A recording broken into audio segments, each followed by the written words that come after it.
Pokemon Go Fest 2025 Global is almost here, and if you want to catch more shinies, complete more raids, and just generally want to make the most of the event, you need to prepare correctly. So from in-game tips to must-pack items that trainers forget, this is your ultimate Global Go Fest 2025 preparation guide. So first, you are going to want to power up certain Pokemon and prepare battle parties for the main raid bosses of the event, those being Crown Sword Zacian and Crown Shield Zamazenta, which will be debuting in 5-star raids during the Global Go Fest. And these are the main Pokemon you are going to want to prepare teams for, because you will want to raid as many of them as you possibly can, because they are very strong Pokemon in quite a few ways, but more on that later. So starting with Crown Shield Zamazenta, which will be available on the Saturday of the event, June 28th. This Pokemon will have a raid CP of 56,867, and when you beat the boss, you will have the chance to encounter Zamazenta in the Hero of Many Battles form. Crown Shield Zamazenta is a fighting and steel type, therefore it is weak to fighting, ground, and fire type attacks. The best counters are Mega Lucario, Mega Charizard Y, Primal Groudon, Mega Blaziken, Shadow Heatran, Mega Garchomp, Mega Heracross, Shadow Groudon, Terrakion, and Shadow Chandelure. And for budget counters which are generally easier to obtain and to power up, I would recommend going for Lucario, Chandelure, Delphox, Charizard, Conkeldurr, Skeledirge, or Garchomp. I would recommend 3+ trainers for this raid. So I would advise pre-selecting a battle party for this raid before the event, so you can swap to this battle party as soon as you enter the raid lobby during the event. It's also very useful having this set up if your team gets wiped out during a raid battle, because when you're sent back to the lobby to heal up and select a new team, you can just heal up the Pokemon you've got for your battle party and then just reselect the battle party you've made. You don't need to search out each of the Pokemon you've used during the first round of the battle. This saves a lot of time, and it makes sure you're using the correct Pokemon to beat the raid as fast as possible. To make a battle party, you do need to head to the battle screen, swipe to party, scroll down to gyms and raids, pick your 6 Pokemon and name the party. Then when you get into the raid lobby, you can swipe to select this party before the raid begins. And for Crown Sword Zacian, which will be available on the Sunday of the event, the 29th of June, it has a raid CP of 67,864, and it is a fairy and steel type, therefore weak to ground and fire type attacks. The best counters are Primal Groudon, Mega Charizard Y, Shadow Heatran, Mega Garchomp, Shadow Chandelure, Shadow Groudon, Mega Blaziken, Reshiram, Blacephalon, and Shadow Ho-Oh. For budget counters, I recommend Chandelure, Skeledirge, Garchomp, Blaziken, Delphox, Hisuian Arcanine, or Rhyperior. And again, I would recommend 3+ trainers for this raid. And you could use these counters to create a separate battle party for Zacian, which would be optimal, but because both these raid bosses do have a weakness to ground and fire type attacks, you could make a battle party consisting of counters that would work for both of them. But this really does depend on how much you want to min-max these battles. The other raids during Global Go Fest are 1 and 3-star raids, which will most likely be easy enough to do with just the recommended battle party, so you don't really need to prepare any battle parties for them. And if you come to the end of the day and you want to raid more Zacian or Zamazenta, remember that the event is ongoing at different times throughout the world because of the time zones, so you can always remote raid more of these from other time zones, and there will be no remote raid limit during this weekend for the event. So being prepared for these raids is very important, but just as important is getting the max amount of candy you can possibly get from these Pokemon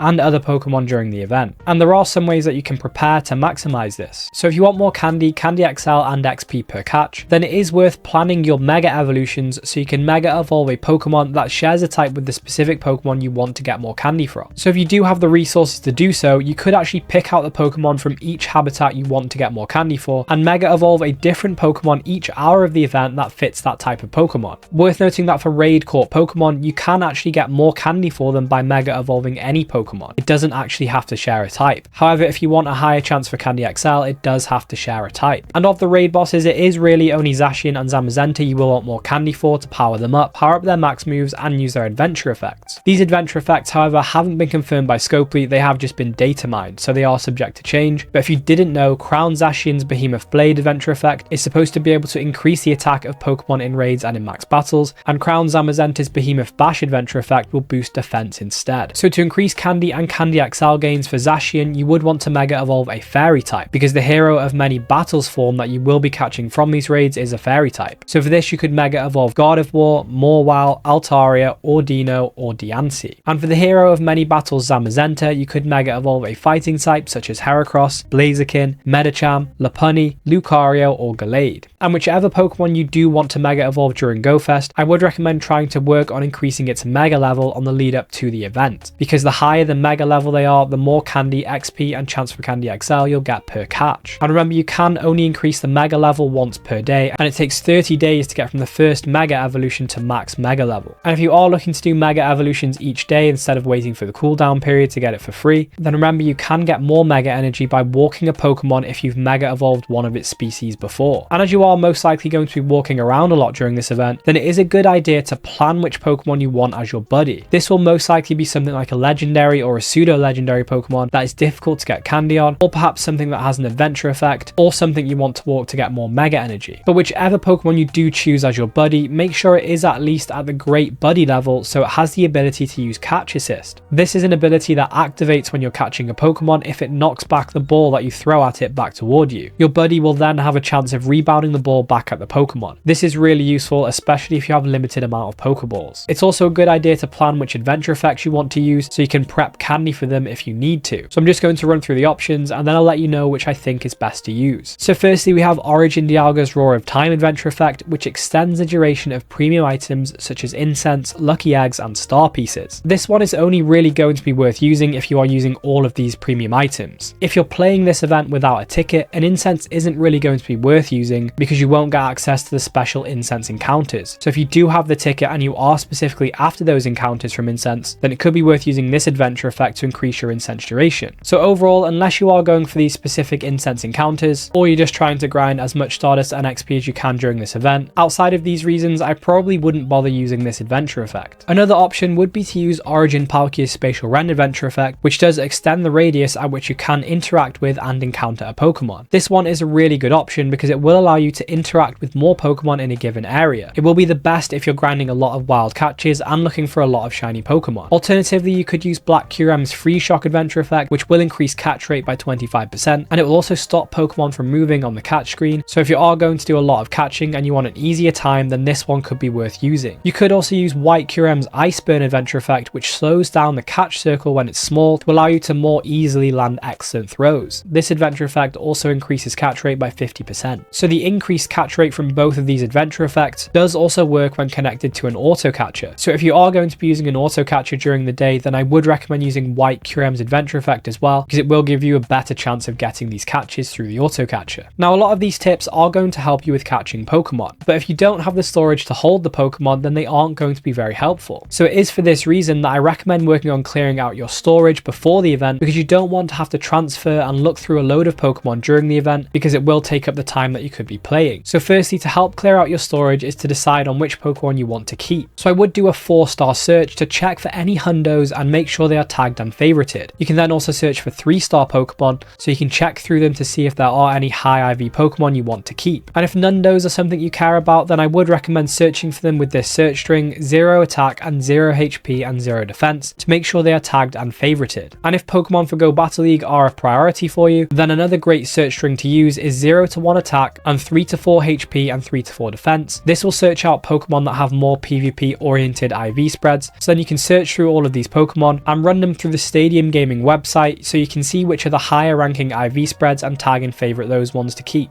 You can also search background to try and find any Pokemon you might have with special backgrounds that you want to favorite and keep. You can search costume to find costume Pokemon you may want to keep as well. And you can also search out shinies to keep as well, and you might even have some you want to get rid of if you've got duplicates, for example, or you could tag them and favorite them for trades or for transfer to Pokemon Home. Also, if you do have any Pokemon from the year 2019 or before, then you can search them out with these search strings and favorite them all to make sure you don't transfer these, because these Pokemon can allow guaranteed lucky trades when traded, depending on the amount of guaranteed lucky trades you've done in the past. And lastly, make sure you do have your personal favorite Pokemon and your best raid attackers, for example, tagged and favorited. And once you've done all this, you can then go through and mass transfer all of the leftover Pokemon. And another thing to note is that there is a 2x transfer candy spotlight hour coming up on June 17th, which will be a perfect time to be transferring Pokemon to clear out your storage for GoFest. And like I mentioned earlier, tagging for trade is very useful during events like GoFest because there are generally more people out playing, and therefore there are more chances for trades to take place. And if you are a ticket holder, you will be able to do up to 6 special trades per day, so well worth using them if you can. Now, as well as Pokemon storage, you are also going to want to clear out your item storage ready for this event. And there are some items that you are going to want to prioritize stocking up on. For example, having a lot of Pokeballs, Great Balls, and Ultra Balls will be ideal, with the priority being Ultra Balls, even though they do drop less frequently from Pokestops. Pokeballs are also useful for catching Pokemon with the Pokemon Go++,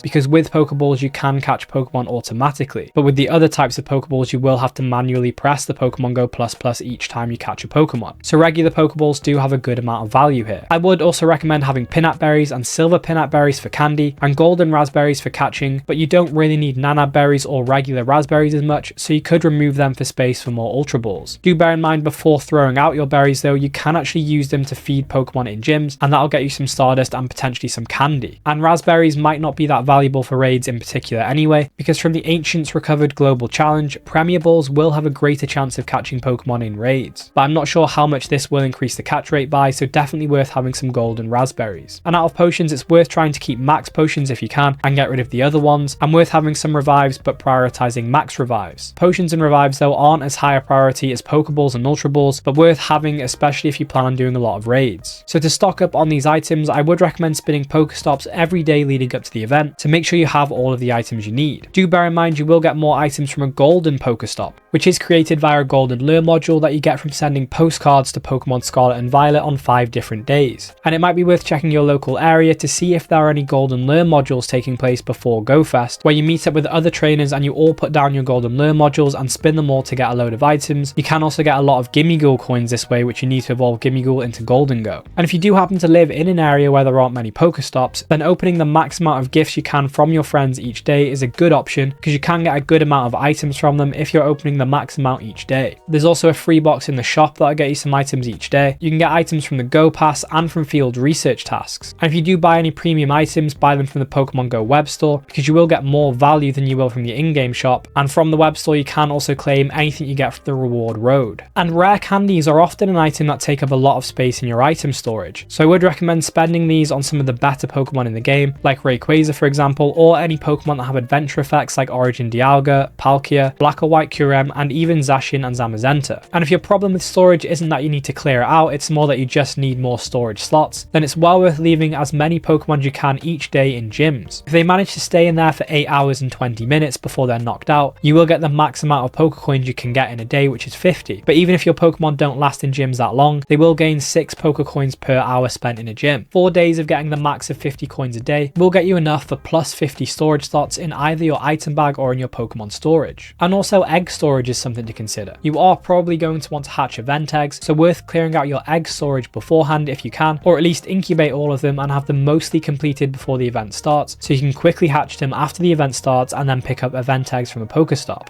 There are also some settings that you can prepare before GoFest to make your gameplay a lot smoother. So in the advanced settings, I would recommend using Remember Last Use Pokeball if you want to start the encounter with Great or Ultra Balls and you don't want to have to swap from Pokeballs every encounter. You could also turn on native refresh rate, so the refresh rate isn't capped by the game, it's capped by your phone. This allows for smoother gameplay, but it might drain your battery a little bit more. And finally, downloading all assets to your phone means the game won't have to load a Pokemon in every time it spawns, so overall you will be saving time. And all of these tips so far are very helpful for in-game, but what about IRL or in real life prep? Firstly, I would plan ahead where you're likely to be playing, who you're going to be playing with, where you're going to be meeting, etc. And if you are going to be playing with others, make sure to party up so you can do party challenges and use party power for raids. You can also share premium items like lucky eggs and star pieces with other people in your party. And it goes without saying to make sure your phone, or phones if you have a backup phone, are fully charged and ready to go for the event. And while you're moving around, it would be ideal to have a couple of fully charged power banks as well that you can keep handy to charge on the go. You will also want your Pokemon Go Plus auto catcher charged and ready to go. This is super helpful to have active while you're raiding in particular, because it will continue to catch Pokemon and spin Pokestops for you. I would also recommend having a pop socket or some type of ring on the back of your phone so you can more comfortably hold your phone and hold it with one hand if required. It may also stop you from dropping your phone. And something else you can prepare for but you can only predict to a degree is the weather. Remember things like coats and umbrellas for rain, sun hat and sun cream for sunny weather. Make sure to have food and water with you to keep you going throughout the day. You might also want to use gloves if it's cold. Ones that you can use with your phone are ideal. And if you are in a particularly hot country, you may want to use a fan on your phone to keep it from overheating. And with that said, if you do want to know exactly what Pokemon Go Fest Global offers for free and for ticket holders, then I recommend checking out this video on the screen now, and I'll catch you in the next one.